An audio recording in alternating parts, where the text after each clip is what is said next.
معزز سامعین کرام، السلام علیکم ورحمۃ اللہ وبرکاتہ۔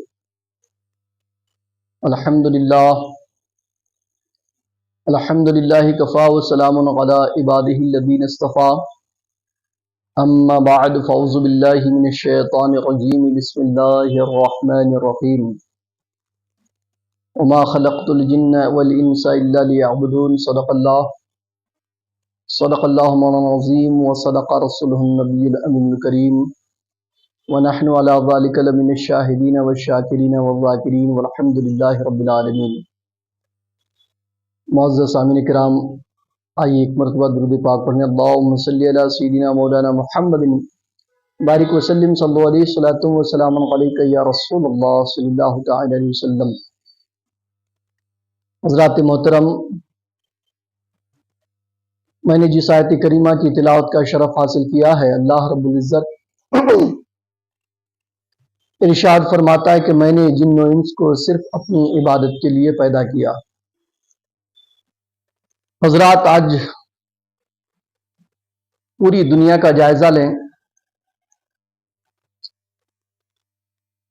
تو ہر طرف کا یہ ماحول بنا ہوا ہے اور ہر کسی کو یہ پریشانی لاحق ہے، یہ شکوہ ہے، شکایت ہے کہ وہ ایک دوسرے سے پریشان، ایک دوسرے سے نالاں نظر آتے ہیں۔ پوری دنیا تو نہیں، چونکہ اتنی کس کو فرصت ہے کہ دنیا کا جائزہ لے۔ میں صرف آپ کو اپنے گھر کا جائزہ لینے کے لیے کہوں گا۔ اگر آپ صرف اپنے گھر کا جائزہ لیں تو بھی آپ کو یہ محسوس ہوگا کہ یقیناً